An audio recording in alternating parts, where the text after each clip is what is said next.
Hi hello ಎಲ್ಲರಿಗೂ ನಮಸ್ಕಾರ. ನಾನು ನಿಮ್ಮೆಲ್ಲರ ಪ್ರೀತಿಯ ಮೈಸೂರು ಹುಡುಗಿ ಮಾತಾಡ್ತಿರೋದು. ಇವತ್ತಿನ ವಿಷಯ ಏನಂದರೆ ದಿಂಕ. ಅದು ಒಂದು ಗ್ರಾಮ. ಆ ಗ್ರಾಮ ಎಲ್ಲಿ ಬರುತ್ತೆ ಅಂದರೆ ಮಂಡ್ಯ ಜಿಲ್ಲೆ KRಪೇಟೆ ತಾಲೂಕು ಪಾಂಡವಪುರ ಹತ್ತಿರ ಬರುತ್ತೆ.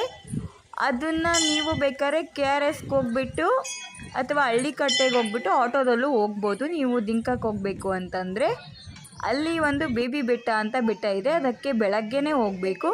ಕೆಲವ್ರಿಗೆ ಗೊತ್ತಿರುತ್ತೆ ಅದ್ರ ಬಗ್ಗೆ, ಇನ್ನು ಕೆಲವ್ರಿಗೆ ಗೊತ್ತಿರಲ್ಲ.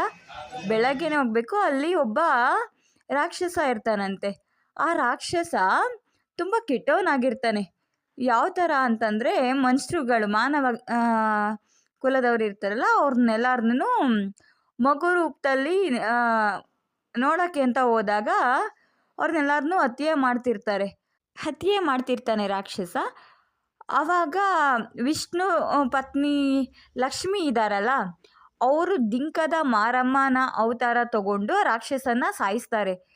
ಹಂಗಾಗಿ ಅಲ್ಲಿ ದಿಂಕದ ಮಾರಮ್ಮ ಅಂದೇ ಪ್ರಸಿದ್ಧಿನ ಪಡೀತಾರೆ. ಇವಾಗಲೂ ಆ ದೇವಸ್ಥಾನ ತುಂಬ ಪ್ರಸಿದ್ಧಿಯನ್ನು ಪಡೆದಿದೆ.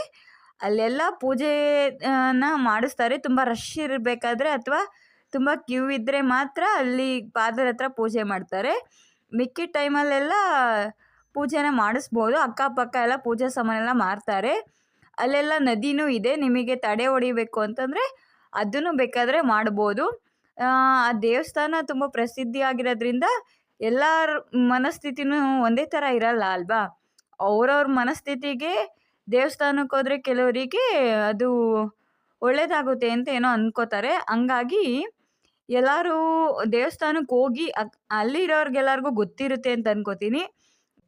ನನ್ನ ವಿಡಿಯೋದಲ್ಲಿ ಏನಾದರೂ ಮಿಸ್ಟೇಕ್ ಆಗಿದ್ರೆ ದಯವಿಟ್ಟು ಕ್ಷಮಿಸಿ. ನಾನು ನಿಮ್ಮೆಲ್ಲರಿಗಿಂತ ತುಂಬ ಚಿಕ್ಕವಳು. ಹಂಗಾಗಿ ವಿಡಿಯೋದಲ್ಲಿ ಏನಾದರೂ ಮಿಸ್ಟೇಕ್ ಆಗಿದ್ರೆ ಯಾರೂ ಬೇಜಾರು ಮಾಡ್ಕೋಬೇಡಿ. ನನ್ನ ಯೂಟ್ಯೂಬ್ ಚಾನಲ್ ನಿಮ್ಮ ಎಲ್ಲರಿಗೂ ಇಷ್ಟ ಆಗಿದ್ರೆ ಲೈಕ್ ಮಾಡಿ, ಶೇರ್ ಮಾಡಿ, ಕಮೆಂಟ್ ಮಾಡಿ, ಸಬ್ಸ್ಕ್ರೈಬ್ ಮಾಡ್ಕೊಳ್ಳಿ. ನಾನು ನಿಮ್ಮೆಲ್ಲರ ಪ್ರೀತಿಯ ಮೈಸೂರು ಹುಡುಗಿ ಅಂತ ಹೇಳ್ತಾ ಇಲ್ಲಿಗೆ ಈ ವಿಡಿಯೋನ ಮುಗಿಸ್ತಿದ್ದೀನಿ. ಎಲ್ಲರಿಗೂ ಬಾಯ್ ಬಾಯ್.